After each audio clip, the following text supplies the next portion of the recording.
all eyes around the state, around the country, around the world are on the Indiana Fever. And Bria, this is going to be a lot of fun. Diana Taurasi needed 565 games to do what Caitlin Clark just did in 41 games. Let that sink in. The jump from rookie to sophomore might be the biggest in the history of professional basketball. There it is! A triple.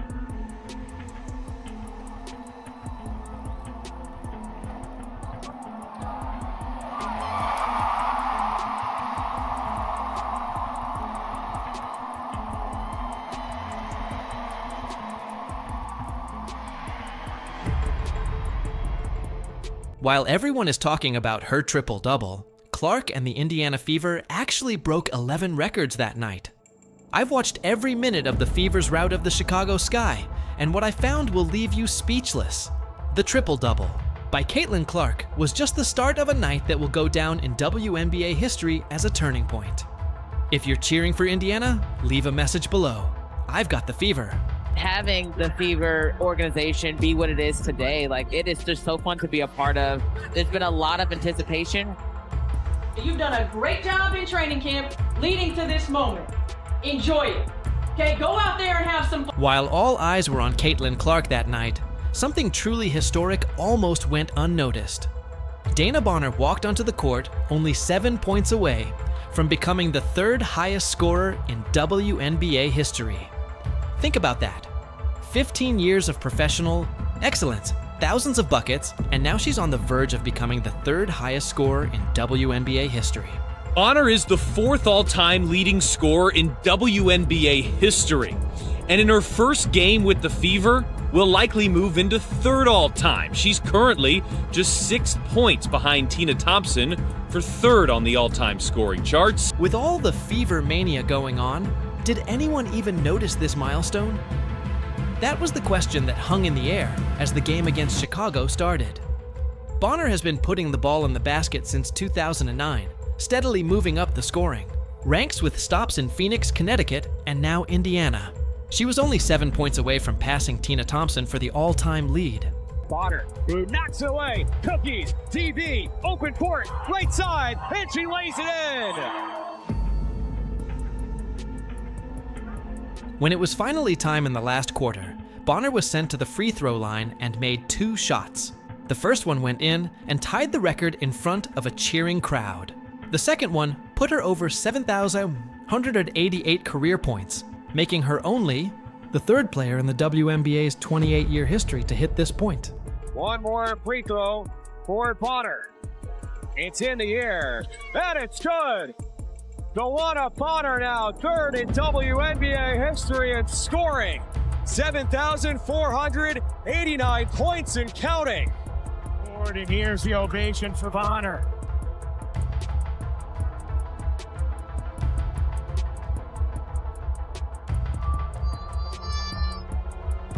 What Bonner has done is even more amazing because she has changed the culture of the Fever. She isn't just an old star looking for fame. She's been an all-star 6 times and won 2 titles. She brings winning genes to a young team that needs help.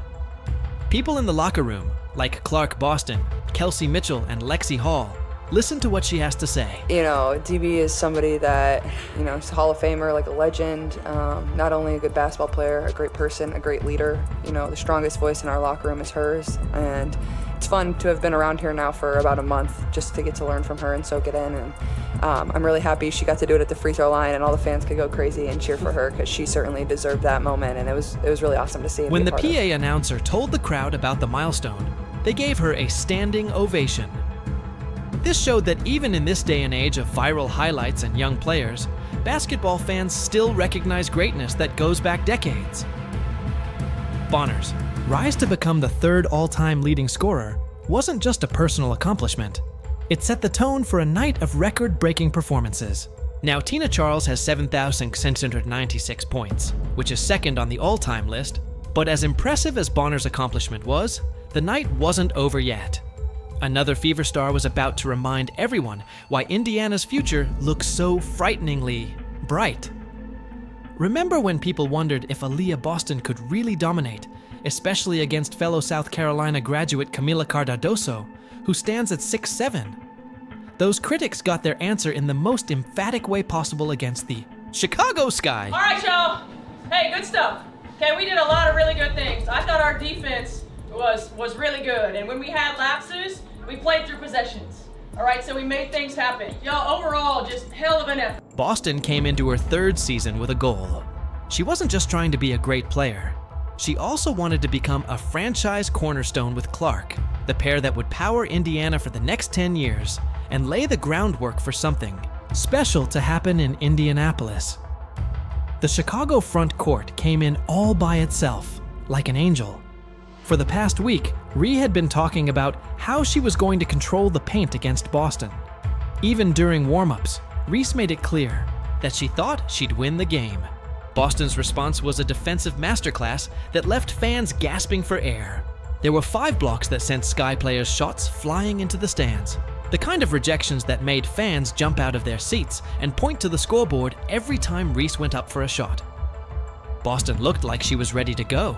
Boston's strong defense put her 6th in Fever history in blocks.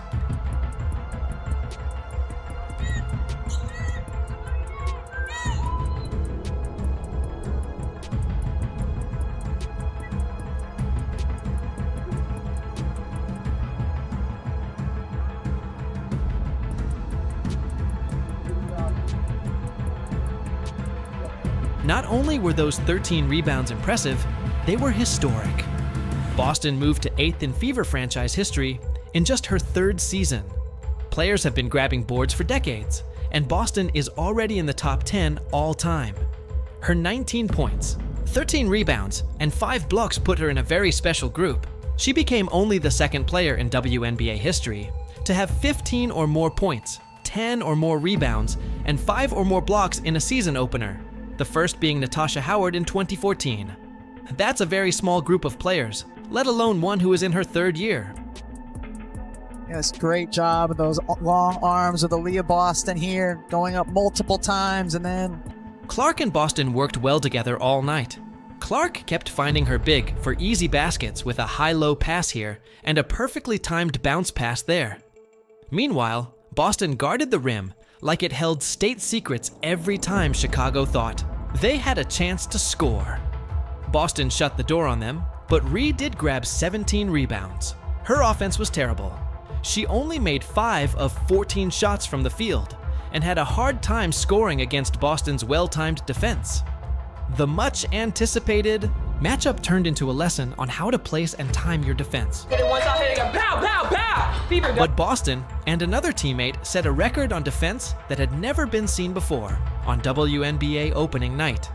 It was an amazing display of defensive brilliance that made scoring wings and guards around the league rethink how they attack the Indiana defense. What Caitlin Clark did against the Sky wasn't just amazing. It was something that had never been seen before in the WNBA's 28-year history. Not Diana Taurasi, not Sue Bird, not Cheryl Burke, but Clark. Ready for the season to tip off. It's the Fever against the Chicago Sky. We saw record crowds a season ago, and I'd say they are back and raring to go in 2025. Clark went into her sophomore season with a lot of hype after breaking 62 records in her rookie year and turning the Fever from a lottery team to a playoff hopeful. Fans were excited to see what she'd do for an encore, but no one saw what was going to happen against Chicago. The Indiana Fever faced off against the Chicago Sky in a blowout victory, and I have 3 words. Oh my God. Or now you know. Already on fire. At the start of the game, she made a logo 3, which is the kind of shot that makes players shake their heads. The ball went through the net with almost no contact.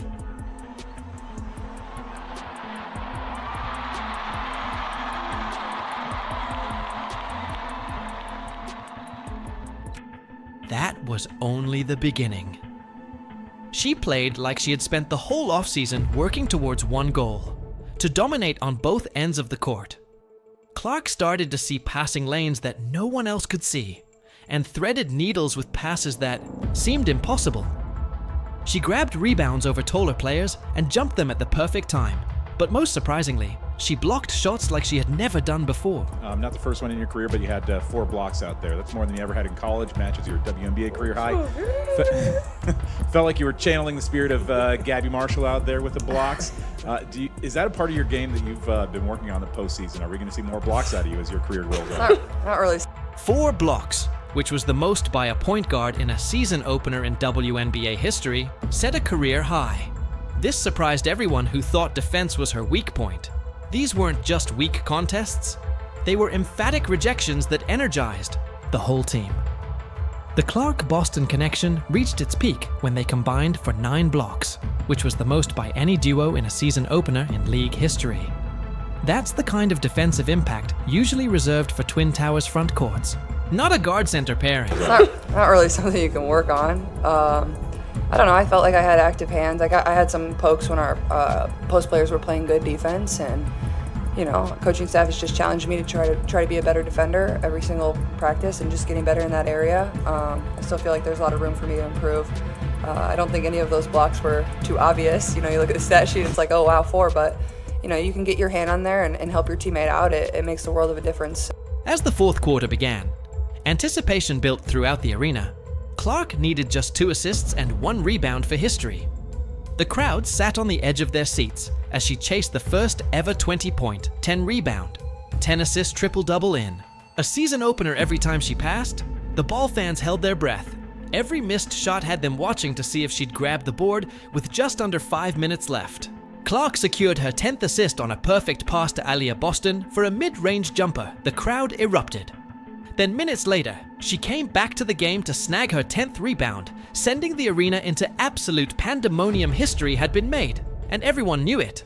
Clark's 20-point, 10 rebound, 10 assist performance wasn't just her 3rd career. Triple-double, it made her number 3 in the all-time triple-double list. She became the fastest player in WNBA history to reach 3 career triple-doubles, needing just 41 games, while also tying Alyssa Thomas for the 2nd most 20-point triple-doubles ever. There it is! A triple.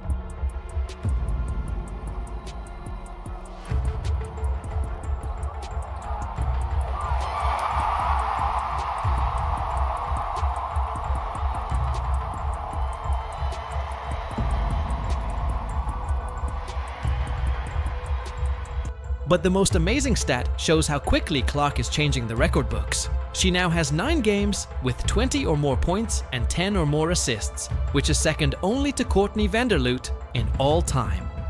What's even more amazing is that she did this in just 41 games, while Diana Turner needed 565 games to reach that mark with 9 games like that. Courtney Vanderloot needed 430 games to reach 10 games like that. That's what makes Clark different from every other player in this league. She's doing things that other players do over the course of their whole careers in just 41 games. She's not only breaking records, she's also changing our ideas about what a professional basketball player can do. Just think, if Clark keeps up even a small portion of this pace, she'll break every meaningful WNBA point, assist, and triple-double record before her. That's not hyperbole, that's math. Caitlin Clark is a superstar, not a female superstar. She is a superstar. We were coming to see Caitlin Clark play. She moves the needle. What we saw happen against the Sky wasn't just a win. The Indiana Fever's 30-35 point win over Chicago is more than just a normal win. It shows what can happen when talented players from different generations come together at the right time. This wasn't just any blowout. It's the 2nd biggest win margin in Indiana Fever history. Skeptics might say this was just one game, but the numbers show that something big is happening in Indiana. 11 records broken in one night isn't a fluke. It's a message to the rest of the league. She just absolutely did it all and became a magnet for attention and an icon for sports fans, certainly little girls, certainly mine as well, playing her basketball and watching her play. Clark. The defensive partnership between Boston Connection players wasn't supposed to develop this quickly. Their 9 blocks together show that they're developing two-way chemistry that goes beyond scoring.